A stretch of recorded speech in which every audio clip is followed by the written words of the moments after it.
Boa noite, Brendo. Então, tudo bem? O que aconteceu com o pessoal? Só tá você hoje aqui? Uai, professor, até agora eu não sei Sumiram? identificar, não. Eu acho Aonde que o você achou o link não link? foi Você achou o link compartilhado normalzinho lá no no. segundo ciclo, não foi? Não Lá entendi? do, lá na sala virtual? Ah, o segundo ciclo? O senhor está me escutando?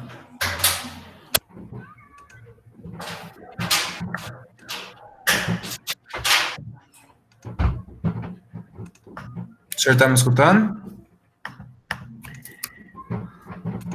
Beleza. Brendo, infelizmente a gente tem que correr, porque eu tenho outra aula. Não estou te escutando, não. O seu telefone...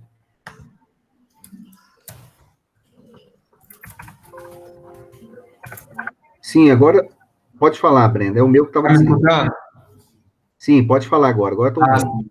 Ué, professor, eu acredito. Deixa eu ver aqui. O link parece que não foi compartilhado na sala. Eu acho que isso também pode ter sido um empecilho, o pessoal ter entrado. Eu É, vou estar mas compartilhando. O link não foi compartilhado, né, na sala de aula. mas na sala de aula virtual? Não, o que eu falo é no grupo do WhatsApp. Ah, tá. Porque eu não tenho no grupo do WhatsApp, né? Mas, na verdade, desde quando a gente combinou, a gente deixa lá no portal do AVA, né? Que aí vocês Sim, entram eu peguei pelo normalmente, portal mesmo. aí você entrou pelo portal normalmente, né? Hum. Pois é, a gente põe ali, por quê? Porque aí registra a participação de vocês todos. Você, por exemplo, está participando. Agora, eu não entendi. Eu mandei para o Thomas, mandei também para o João Sena, o Zé Sena, e eu não recebi, deixa eu ver aqui. Nenhum dos dois visualizou ainda, mas tudo bem. Eu mandei lá no grupo, falei que a aula já tá correndo, já mandei o link aqui. Vou ver agora se o pessoal começa a entrar. Enquanto isso, eu vou fazendo a devolutiva da prova, todo jeito está sendo gravado aqui. Ok. E aí, eu vou fazendo a devolutiva da prova. Antes de mais nada, te parabenizar, né? Você tirou 63 do trabalho, está com 93 de média. Obrigado. Está com Obrigado. 93, né? Você já olhou lá? Eu já lancei as notas. Ainda não, mas eu vou dar uma olhada. Mas Você está com 93 lá. Só não olhei maravilha. ainda qual questão que você errou, mas não tem Tem que abrir importância. aqui o meu portal pra gente ir comentando juntos. É, é, ok, então eu vou colocar aqui, e aí vai ficando gravado, e depois eu disponibilizo lá o link. Agora é no ciclo 2, tá? É no ciclo 2, porque o ciclo 2 é referente à segunda VA. Então, Beleza. agora a gente coloca lá no ciclo 2 e continua colocando as publicações, todo o material nosso nas publicações. Aí você conversa com o pessoal. Enquanto isso, eu vou disponibilizar aqui para vocês e a gente vai conversando aqui sobre a prova. E Beleza. aí, não tem problema, se eles não conseguirem entrar, aí depois está gravado. Aí eles têm que entrar lá, porque senão fica com presença, né? Aí fica com presença. Não fica com presença. E agora tá mais sério esse negócio, né? Deixa eu te mostrar aqui, ver se você está vendo a prova. Está vendo aí? Prova de economia? Sim. Na tela? Sim. Tá, né? Então tá bom. Eu vou mostrando aqui para vocês e aí a gente vai fazendo um breve comentário aqui sobre a devolutiva da prova e, vamos lá. Bom, é o seguinte, a prova a gente elabora 20 questões. No caso da prova de vocês, na prova de vocês, foi randomizada 12 questões. Das 20, foi randomizada 12 questões. Eu não sei qual questão que é a sua, por exemplo. Essa questão aqui, são problemas econômicos, ela pode ser a questão 1, pode ser a questão 5, pode ser a questão 10, não tem importância. Mas aí, depois, vocês procuram lá, está postado no Liceu essa correção da prova lá em publicações. Aí vocês podem pegar e tirar mais dúvida, ok? Boa noite, Débora, tudo bem? Então vamos lá. São problemas econômicos fundamentais com os quais a teoria se depara. Tá?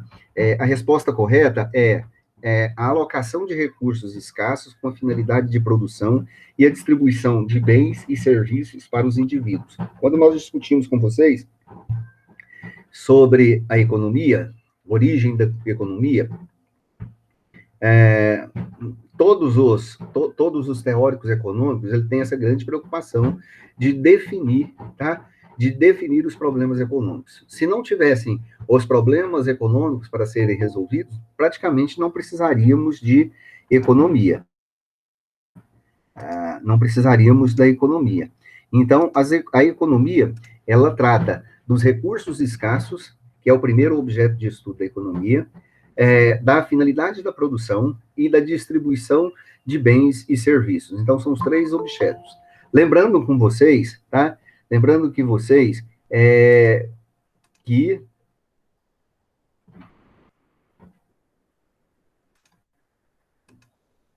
se nós não tivéssemos, né, se os recursos não fossem escassos, não precisaríamos, então, de economia. Conversamos e trabalhamos com vocês nas nossas aulas. Então, esse é um detalhe muito interessante. Bom, o 2, tá? Crescimento econômico e a distribuição de bens e serviços no mercado. O crescimento econômico e a distribuição de renda também são assuntos que são debatidos dentro da economia. Mas quando nós falamos em problemas econômicos, nós queremos definir a alocação de recursos que são sempre escassos, com a finalidade da produção, que é sempre baixa também, e essa distribuição de bens e serviços, ok? Então, a resposta correta aí é a letra B. A segunda questão, assinale a alternativa que indica o modelo econômico que melhor se relaciona ao contexto atual da economia do mercado, tá? Economia de mercado. O modelo econômico é o neoliberalismo, tá? Então, nós tínhamos, tem dúvidas, as pessoas ficaram com dúvida entre neoliberalismo e o keynesianismo, tá? O keynesianismo, ele é um sistema econômico, um modelo econômico que veio a partir da Segunda Guerra Mundial por causa da queda da Bolsa de Valores de Nova York. Então, o capitalismo, ele entrou em crise, e aí veio John Maynard Keynes, e aí ele criou um sistema, um modelo econômico com ênfase na influência do Estado dentro da economia para resolver principalmente os problemas de emprego. Depois de resolvido este problema, aí nós vamos ter uma corrente, que é a corrente mais moderna hoje, que é chamada de neoliberalismo. O neoliberalismo aceita uma certa intervenção do governo no mercado, embora isso aí é um horror para os teóricos econômicos neoliberais. Eles evitam ao máximo influenciar neste mercado econômico. Veja, por exemplo, aí, o preço do arroz, né? O preço do arroz está caríssimo, R$26, R$28, e o governo tem pedido para baixar o preço do arroz, né? Mas não tem desenvolvido políticas aí para fazer com que esta mudança seja efetivada. Por que isso? Porque o liberalismo, ele não gosta, não faz as intervenções constantes no mercado. Então, o melhor modelo da economia de mercado hoje, nos nossos dias, é o neoliberalismo, tá? Problema fundamental com a qual a economia se preocupa é a pobreza, o controle dos bens produzidos, a taxação daqueles que recebem toda e qualquer espécie de renda, a estrutura de mercado de uma economia. Não, o problema fundamental é a escassez, tá? A escassez é um problema fundamental.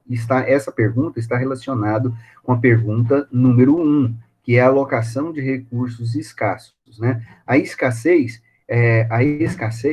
tá? No mundo, falta capital, falta mão de obra especializada, falta tecnologia, falta recursos naturais para a produção da matéria-prima. Então, este é um grande problema que toda a economia no mundo todo, toda a economia, todos os economistas têm que lidar com esta questão, tá bom? Terceiro, também está relacionado com os problemas que nós estamos falando aí, fundamental da economia. Quais os três problemas econômicos são relativos ao que, como e para quem produzir? E existem, então, aonde? Este tipo de problema, essas perguntas, dos quais todos os economistas têm que responder, é algo pertinente a toda e qualquer economia no mundo todo. Ele tem que encontrar, junto com o Estado, qual é a vocação, o que vai produzir, quando vai produzir, de que maneira isso vai acontecer, quais os recursos necessários, como se dará essa produção, como se dará a distribuição e para quem produzir, ou seja, para definir qual o público-alvo para ser alcançado, né? Então, é um problema fundamental em todas as sociedades, não importando seu grau de desenvolvimento ou sua forma de organização, tá? Isso aí não é um problema de sociedades subdesenvolvidas. A sociedade pobre, subdesenvolvida, é que tem que resolver esse problema. Os Estados Unidos não precisa se preocupar com isso. Inglaterra também não precisa se preocupar. Não, engano. Todas as sociedades precisam, tá, se envolver e procurar responder esses problemas econômicos fundamentais, que são relativos ao que, como e para quem produzir. Além das próprias sociedades subdesenvolvidas e além das sociedades de planejamento centralizado, tá? Das sociedades comunistas, tá? Bom, o mercantilismo correspondeu ao quê? Bom, a primeira escola teórica e econômica que surgiu na Idade Média, né? Na Idade Média ou Moderna, 1400, né?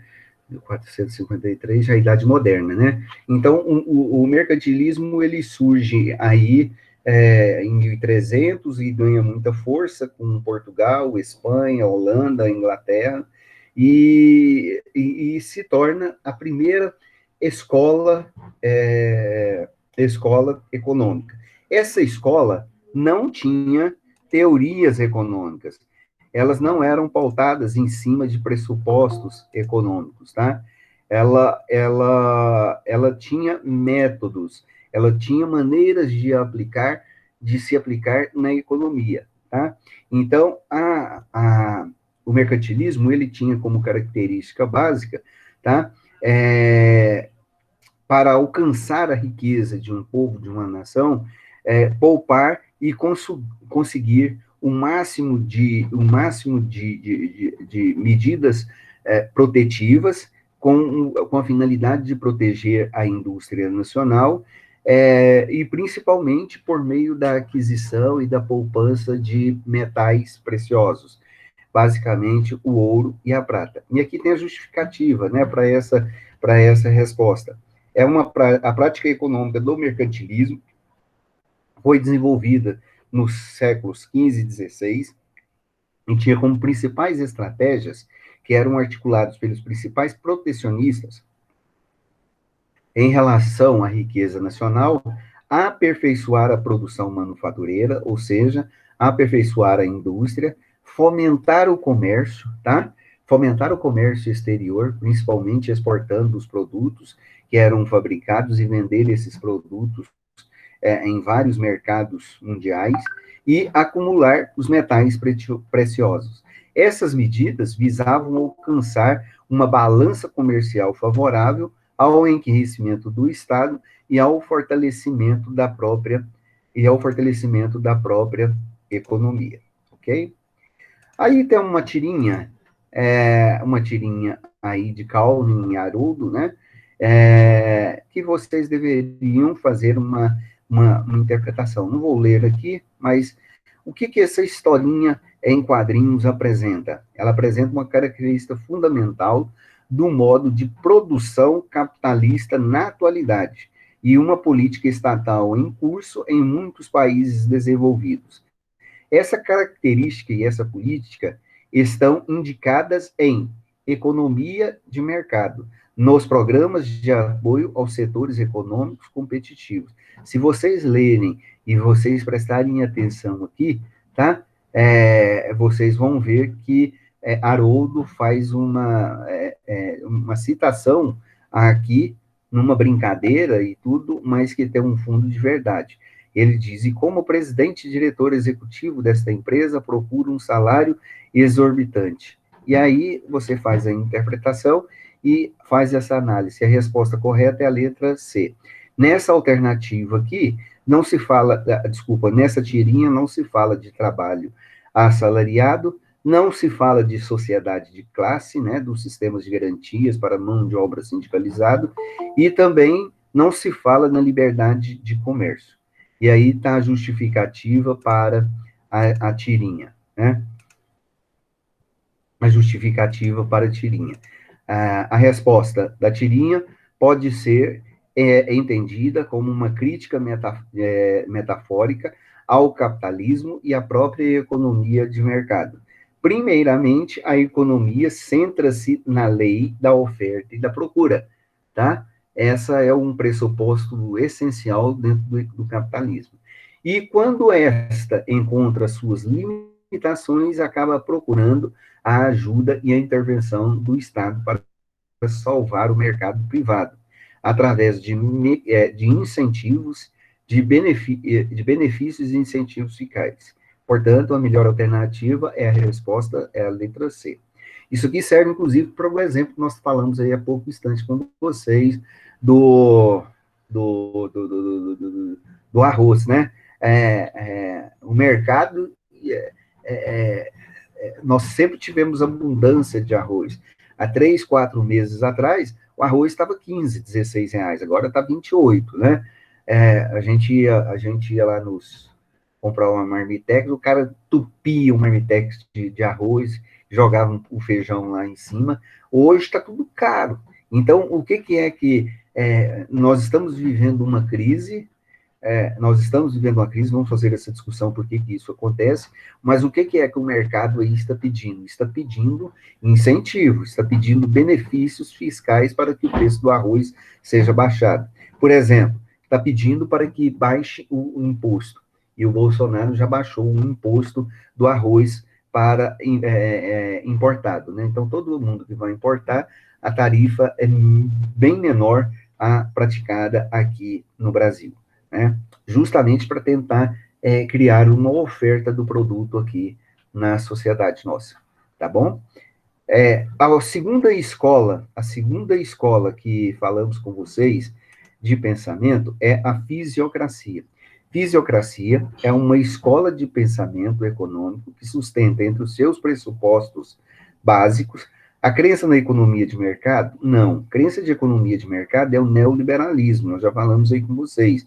É o liberalismo e o neoliberalismo, laissez-faire, laissez-passer, deixar e fazer, deixar e acontecer. Então, não é alternativa a fisiocracia estava preocupado com o crescimento populacional como causa de todos os males da sociedade? Não é o crescimento populacional, ela não está nem aí preocupada com isso. Era outra escola econômica que nós estudamos, chamada a malthusiana, que estava preocupada com o crescimento populacional. Então, não é essa a alternativa. A letra C, a acumulação de metais preciosos para aumentar a riqueza de um país, como nós já falamos, essa aí é a característica do sistema econômico mercantilista, né? A terra é a fonte de riqueza, sim, mas acumulação de metais preciosos, não, e aí essa alternativa é errada. Economia de mercado e crescimento populacional, também não, né? A gente misturou simplesmente as questões.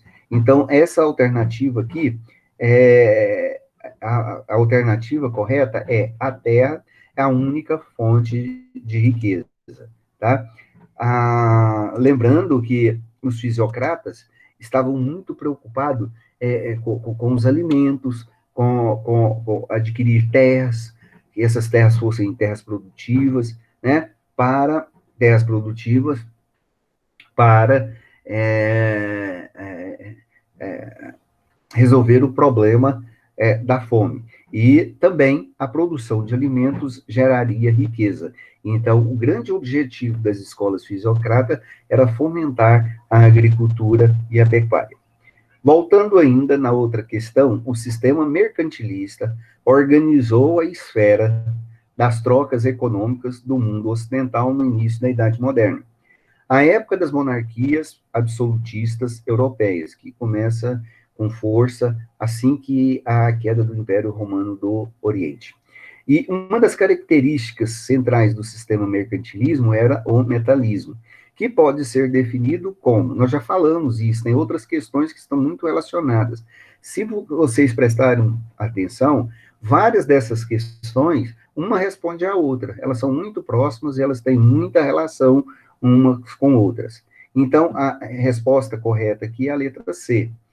No caso aqui, tá, gente? Porque pode acontecer de cair na letra D, cair na letra A e etc. Tá? Então, a riqueza de uma determinada nação era medida pelo acúmulo de metais preciosos que tinha em suas reservas, basicamente ouro e prata, né? Ouro e prata.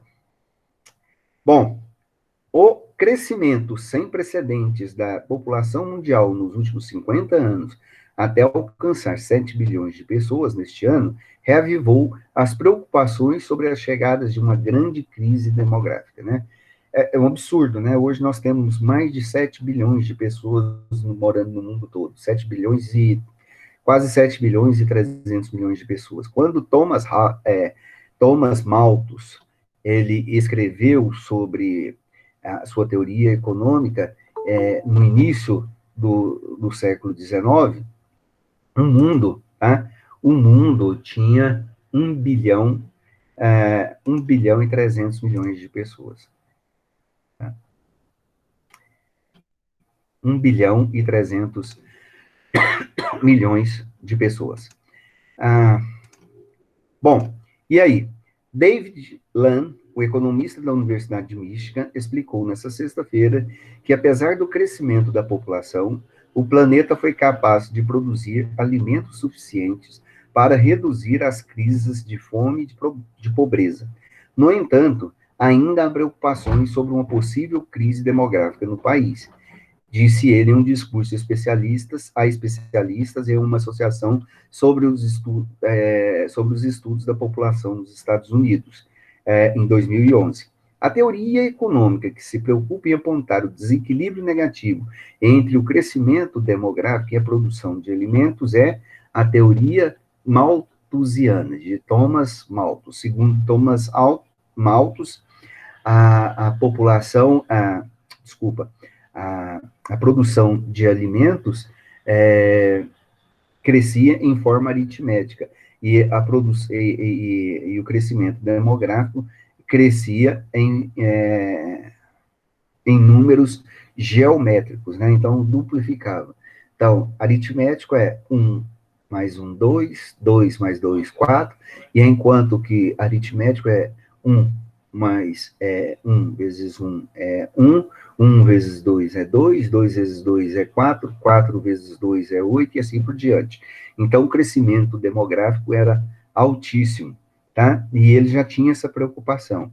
E aí, conversamos com vocês, Thomas Malthus, que era pastor também, ele chega a propor controle de natalidade, ele chega a propor que as pessoas pudessem evitar o casamento precocemente. As pessoas casavam muito cedo, com 14, 15, 16 anos, e aí ele propõe que as pessoas pudessem adiar o casamento pelo menos 10, 12 anos para constituir uma família, então, de maneira mais tardiamente. Então, a resposta correta é a teoria malthusiana. A oferta cria sua própria procura. É uma lei, dos princípios básicos da economia, né? A oferta cria sua própria procura. Esta afirmação caracteriza o pensamento econômico de quem? Anthony Montchere, Barão Anthony Montchere, né? Anthony Montchere é um dos primeiros teóricos da teoria econômica, né? Ele escreveu um livro chamado Tratado da Economia Política. Ele falava que todas as políticas econômicas estavam muito relacionadas com a política. Então, não é dele esta frase. Karl Marx, né? Karl Marx também falou isso, a oferta cria sua própria cultura, procura? Não. John Maynard Keynes, fundador do keynesianismo, também não. Alfred Marshall, né? Outro economista mais moderno, não. Jean-Baptiste Say, ele percebeu que tudo que se ofertasse na economia, no nascimento do capitalismo emergente, tá? No nascimento do capitalismo emergente, então, as pessoas iriam procurar e procurariam adquirir esses produtos. Bom, é correto afirmar, tá? E aí nós colocamos uma lei, né? Uma lei de David Ricardo, das teorias das vantagens comparativas. Na lei das teorias das vantagens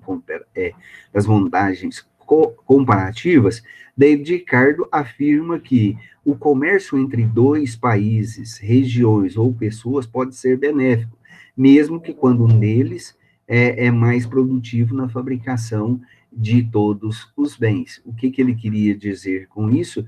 Que o comércio, ele gerava dividendos, gerava riquezas. E, então, se trabalhando e prestando atenção nas nuances da estrutura de mercado, como funcionava, mesmo com uma certa desvantagem, o comércio poderia ser benéfico, né? Essa é a alternativa B, que é a correta. Para Adam Smith, a riqueza das nações decorria da quantidade de ouro que os países possuíssem, e para atingir esse objetivo, dever-se-ia procurar aumentar o máximo possível o saldo da balança comercial.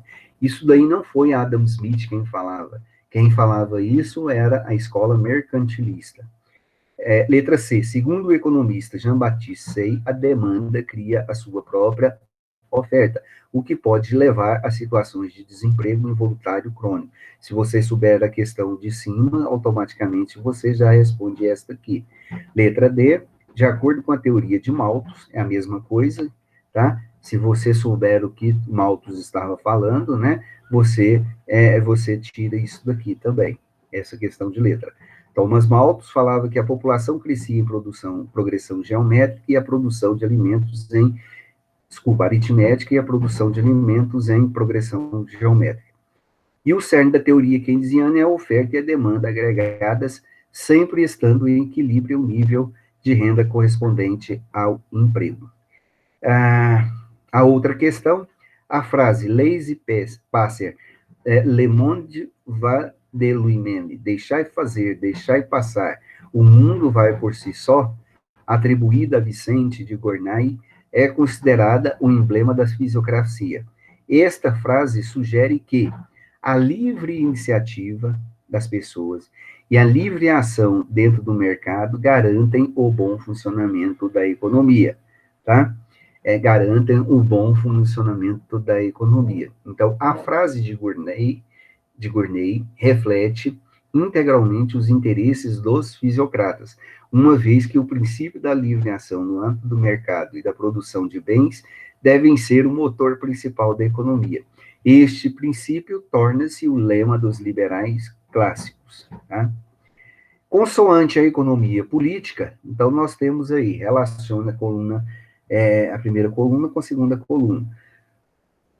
Então nós temos sistemas econômicos, ou economia, questões econômicas, objeto de estudo da economia e problemas econômicos. Então, a questão certa é a letra E, tá? Então, veja bem. A C são questões econômicas, tá? O aumento de preço, o desemprego, a dívida externa. São problemas econômicos. O que, quando produzir, como produzir e para quem produzir. Se vocês prestarem atenção um pouquinho, tudo isso estava escrito na própria prova, né? Letra B. Lei, oeconomia, oikos, leis de administração da casa, regras de administração da casa. Então, aqui, leis de administração de uma casa. Letra A.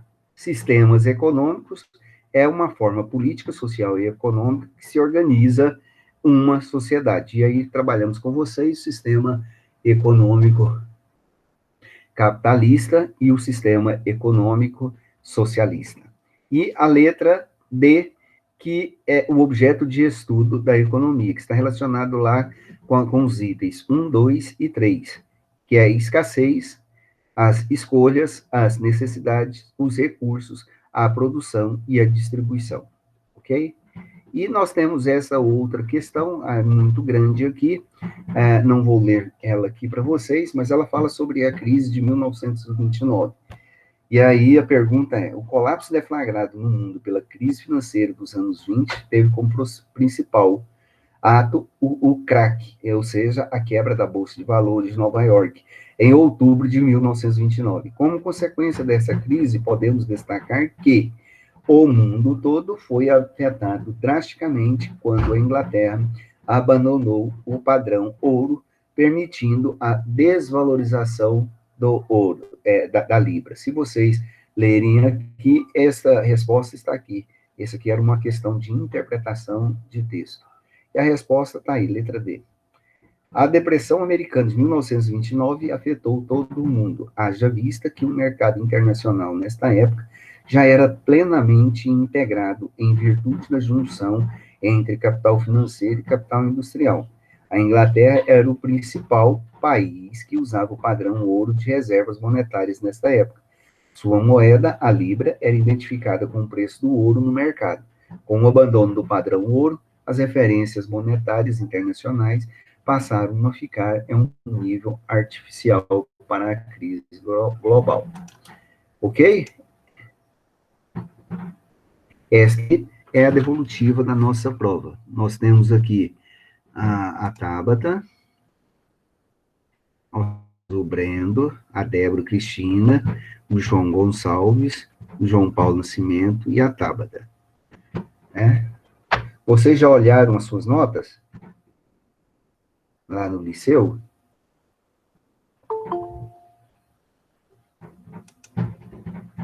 Boa noite, Pablo. Aleluia.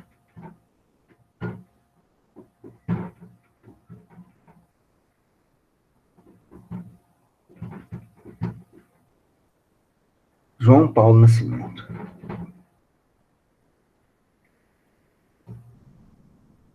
Pablo. João Gonçalves. Oi, professor. Qual o outro nome, João Gonçalves? Pablo Henrique. É Pablo Henrique, eu estou vendo aqui. Tabata. Bom, a Tabata e o Brendo fizeram os trabalhos. Eu anotei e já lancei a nota. O Pablo, você tirou uma nota boa, Pablo. Mas você não fez o trabalho ainda, não é? Professor, ainda não, mas eu vou fazer. É até o dia 30, né? Você pode fazer até o dia 30. Se nós intervimos aí, junto com a coordenação, outros alunos também. Então, vocês têm até o dia 30 para fazer, senão vai expirar. A partir de amanhã eu já vou abrir o sistema novamente, tá? É João Pedro Borges Gonçalves. Ok, eu vou fazer. O João Pedro fez, tá aqui, eu já achei. O João Paulo Nascimento não fez, né, João? Professor. A Débora também não fez. Oi. Eu vou fazer, professor. Pois é, Débora, eu estava olhando aqui, você precisa fazer, tá bom? Vou fazer. Pode fazer com algum colega aí, tem um Pablo. Olha aqui, ó, se vocês tiverem afinidade. Tem a Débora, que está aqui. Tem o Felipe também não fez. E eu sei que ele estava fazendo. Vocês podem procurar ele e conversar com ele. Tem a Jennifer Thalia, tem a Jaqueline Aquino, João Paulo Nascimento também você não fez, né, João Paulo Nascimento? João Paulo não fez. O Josimar não fez. Leonardo Faria não fez. E o Lucas Gonçalves não fez. Oi. Professor, Oi. tem que ser de dupla, não pode ser individual, não? Pode, ué. Eu tô querendo facilitar para vocês. Eu falei que vocês podem fazer até de 3 pessoas. Aí, se vocês quiserem juntar aí e fazer, só que tem que me mandar individual, tá? Tem que me mandar lá individual. Tá, Pablo? Porque senão dá zebra. Gente, eu postei essa prova para vocês, eu fiz esses breves comentários, alguns de vocês chegaram agora. Esse está colocado lá no Liceu, essa prova lá. Vocês podem dar uma olhada e pode conferir as assertivas suas lá na prova. Se tiver algum problema, manda uma mensagem para mim, pelo e-mail, e aí a gente corrige a nota, sem problema nenhum. Eu já lancei a nota de todos vocês, a nota é provisória, porque eu estou esperando para a gente fazer isso até o dia 30. Mas eu resolvi lançar para dar uma tranquilidade para alguns de vocês que ficaram perguntando aí sobre a questão da nossa prova, né? Ok? Então tá lá, e aí vocês podem procurar. Gente, vocês procuram em publicações todo o material que está postado lá para vocês. Eu postei dois slides para vocês, postei um resumo da aula que nós vamos conversar com vocês, já vamos começar agora com vocês, e já postei o material, tá? Tá lá em publicações. E vocês vão fazendo o acompanhamento tudo direitinho. Uma coisa que eu quero que vocês prestem atenção, gente, é que tudo agora está lá no ciclo 2. Tudo agora está no ciclo 2. Tem que procurar lá no ciclo 2. Tem gente que está passando mensagem aqui para mim, tá? E que não tem olhado lá no ciclo 2. Mudou. O ciclo 2 é o ciclo da segunda VA. Tá bom? Então, vocês, por favor, entrem lá e já a partir de agora e façam. Eu mandei um link para alguns, né, da classe, para entrar diretamente, né, o Thomas, por exemplo, que está aqui, o Senna, mas o correto é vocês entrarem lá no sistema.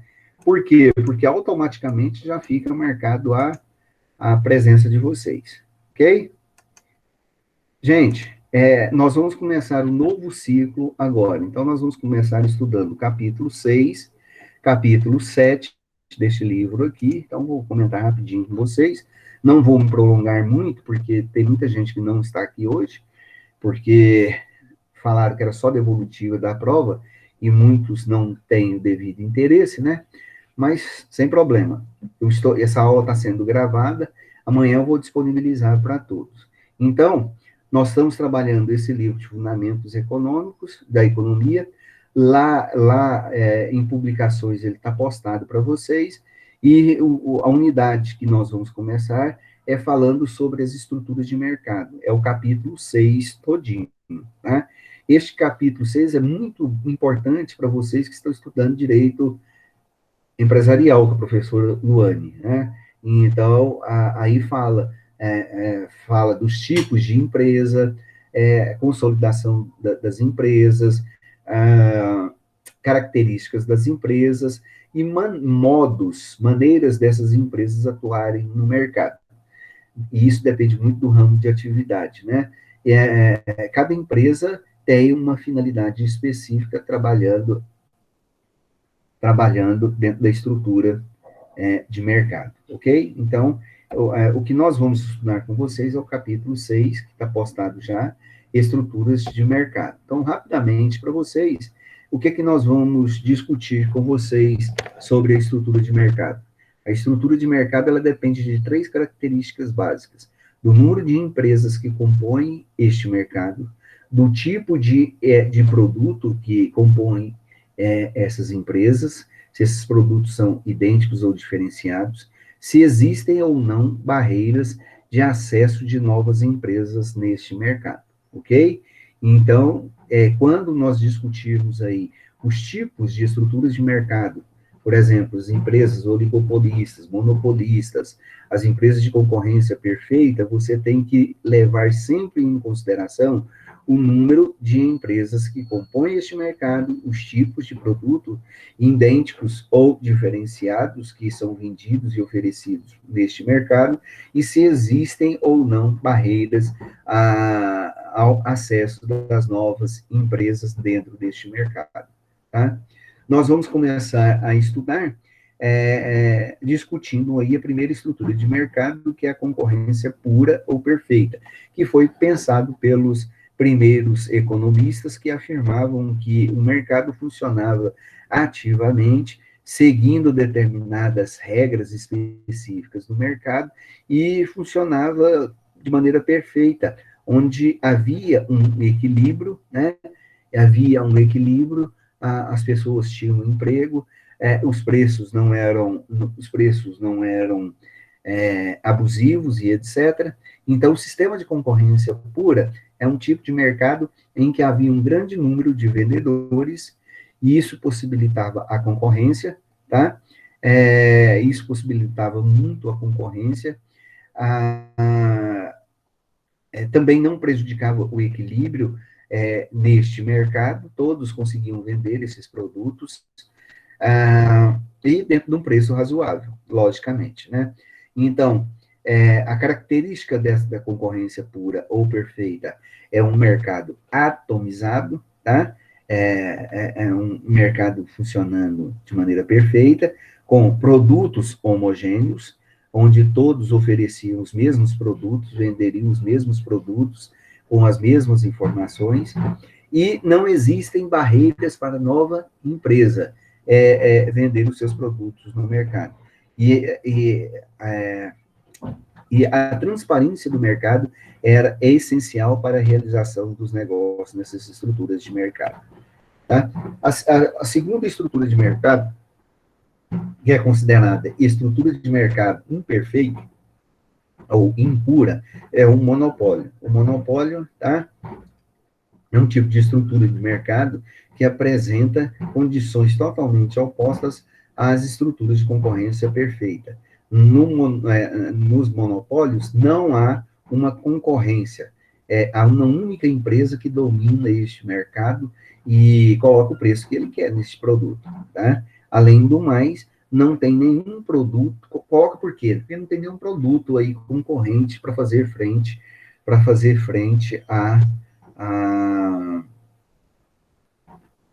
nenhum produto concorrente para fazer frente a essa empresa monopolistas, né? Então, a estratégia dessa empresa monopolista é criar barreiras para o funcionamento de novas empresas nesse mercado, tá?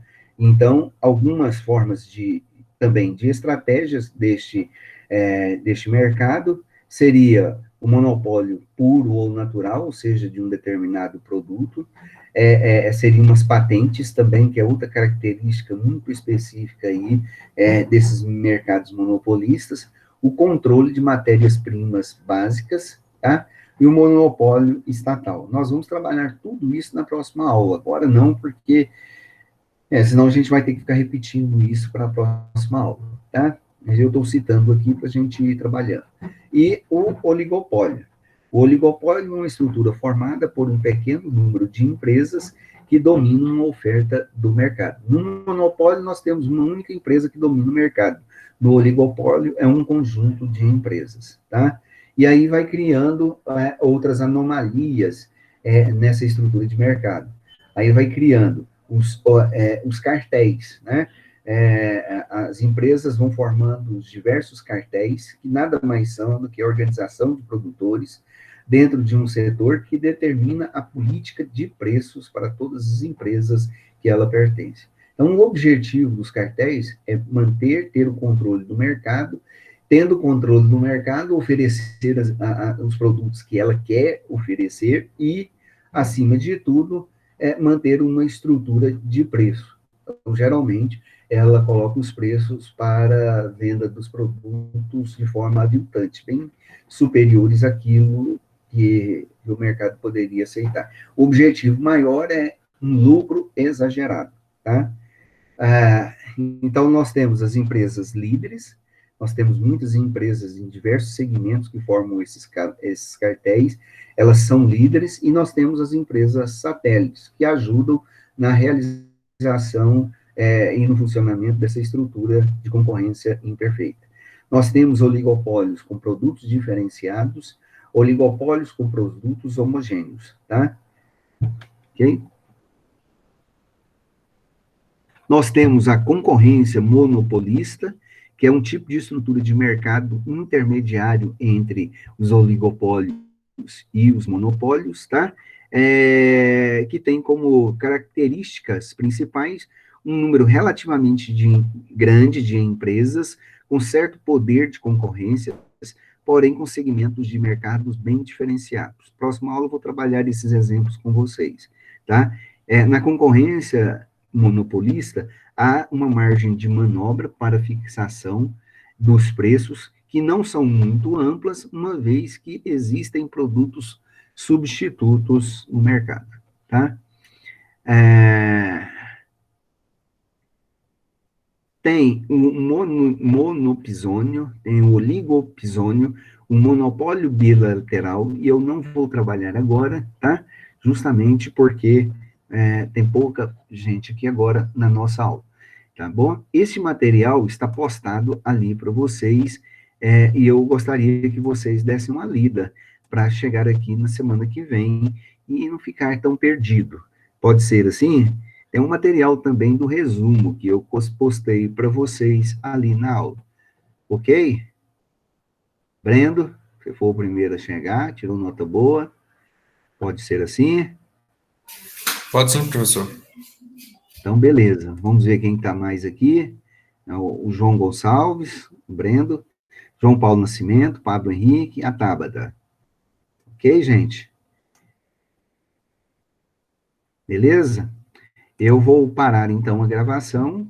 Essa aqui, se eu não der conta hoje, eu não sei como é que está a internet, YouTube, amanhã eu posto essa aula para vocês lá no ciclo 2, tá bom? Ok? Então, estou interrompendo a gravação.